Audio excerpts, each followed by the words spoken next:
Hello everyone, welcome to English Shorthand classes. Exercise 10. Get ready for the dictation. Start.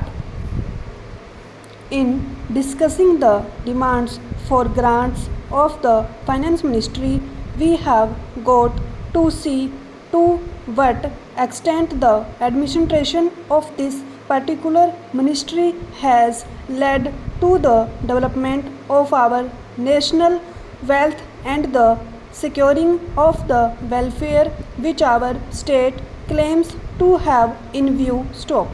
Madam, we must try to analyze very carefully the working of this particular ministry because it is not merely a department of the government, so to say, but it is the nerve center of the administration of the country. Stop. I would like first to refer to the role of foreign capital because in determining the manner in which the permission of capital issues has been granted by the particular administration, we should keep in our mind to what extent the interests of our nation have been served. Stop.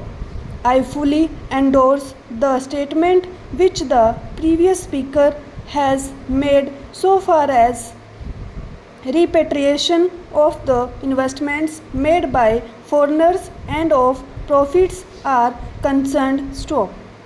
We have dealt with this topic quite a number of times and I do not want to reiterate anything apart from only spotting what the honorable member who just now spoke said. Stop.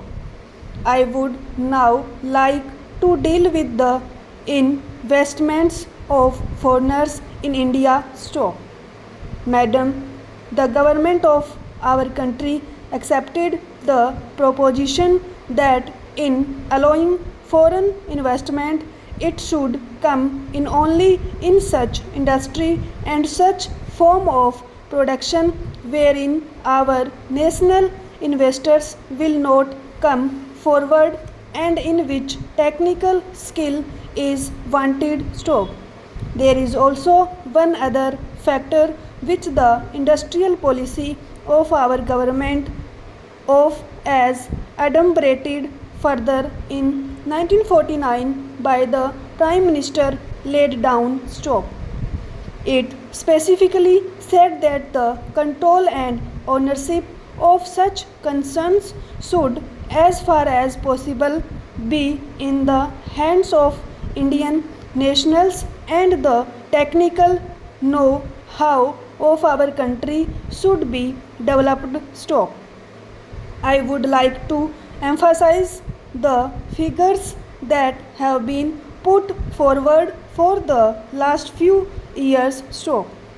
From 1947 till the end of 1952 or the early part of 1952, it has been reported that rupees 19 crores of foreign capital I have been allowed to be invested in our country. Stop.